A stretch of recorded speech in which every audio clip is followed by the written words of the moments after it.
Hi hello నమస్తే welcome to sauce TV నేను మీ Shiva.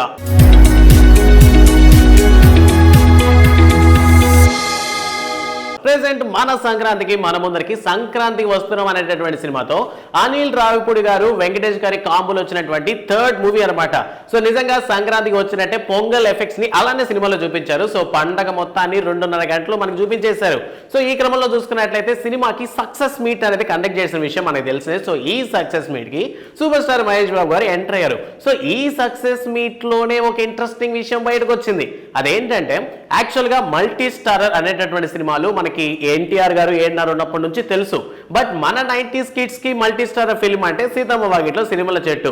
So Venkatesh గారు సూపర్ స్టార్ మహేష్ బాబు గారు యాక్ట్ చేసినటువంటి సీతమ్మ వాకిట్లో సిరిమల చెట్టు సినిమా నుంచే మల్టీ స్టారర్ ఫిలిమ్స్ అంటే ఇంకా ఎంటర్టైన్మెంట్ ఉంటుంది, సో ఇంకా మనం చూడడానికి వీలుగా ఉంటుందని చెప్పి మన వాళ్ళందరూ ఫీల్ అవుతున్నారు. ఈ క్రమంలో కానీ చూసుకున్నట్లయితే వెంకటేష్ గారు చిన్న చిన్న హీరోస్ తో కూడా కలిసి యాక్ట్ చేసినటువంటి విషయం మనకు తెలిసింది. ఎగ్జాంపుల్ కి ఆయన మేనల్లుడు అయినటువంటి నాగ చైతన్యతో కూడా వెంకీ మామ సినిమా తీశారు. సో ఈ క్రమంలో వరుస పెట్టి సినిమాలు తీస్తున్నప్పటికీ ఈ కాంబో ఎప్పుడు రిపీట్ అవుతుందా అని ఎదురు చూస్తున్నాం మనకి. సో అనిల్ రావిపూడి పెట్టినటువంటి ఈ సంక్రాంతికి వస్తున్నాం సక్సెస్ మీట్ లో దీనికి సంబంధించి కాన్వర్సేషన్ నడిచిందంట. సో ఆడియన్స్ ని ఎలా గ్రాప్ చేయాలన్న విషయం అనిల్ రావిపూడి గారికి బాగా తెలుసు. సో ఈ క్రమంలోనే వెంకీ మామని అండ్ సూపర్ స్టార్ మహేష్ బాబుని కలగలిపి ఒక స్క్రిప్ట్ రెడీ చేస్తాను అని మాట చెప్పారంట.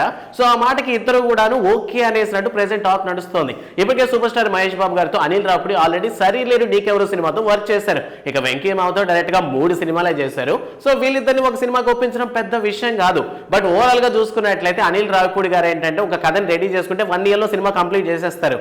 బట్ ఇక్కడ వచ్చిన ప్రాబ్లం ఏంటంటే సూపర్ స్టార్ మహేష్ బాబు గారు రాజమౌళి గారి దగ్గర లాక్ అవడంతో so in case Anil Ravipudi గారు కథని మొత్తం రెడీ చేసుకున్నా కూడా ఈ సినిమా పట్టాలెక్కడానికి సుమారు 3 ఏళ్ళు పట్టే ఛాన్స్ ఉంది. సో ఓవరాల్ గా ప్రెసెంట్ ఇచ్చినటువంటి ఈ న్యూస్ అంటే అనిల్ రావిపూడి గారి దగ్గర నుంచి వచ్చినటువంటి సినిమాలు ఇప్పటి వరకు కూడా ఎలాంటి ఫ్లాప్ ను అందుకోలేదు, దాంతో పాటు బ్లాక్ బాస్టర్ గా నిలిచాయి. సో ఇన్ కేస్ ఈ మల్టీ స్టారర్ గాని అనిల్ రావిపూడి గారి చేతిలో పడితే అది 2028-29 సంక్రాంతికో రిలీజ్ అయితే సో ఇండస్ట్రీ హిట్ కాదు కదా, సెన్సేషనల్ క్రియేట్ చేస్తుంది.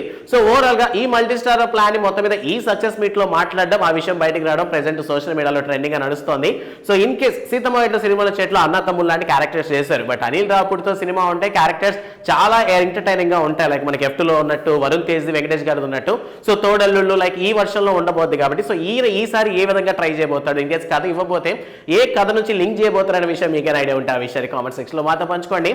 అండ్ దాంతో పాటు మీకు ద బెస్ట్ ఎంటర్టైనర్ అంటే మల్టీ స్టార్ లో వచ్చినటువంటి సినిమాలో మీకు బాగా నచ్చినటువంటి సినిమా ఏంటనే విషయాన్ని కామెంట్ సెక్షన్ లో పంచుకోండి. వీడియో నచ్చితే లైక్ చేయండి and don't forget to subscribe sauce TV. Thanks for watching.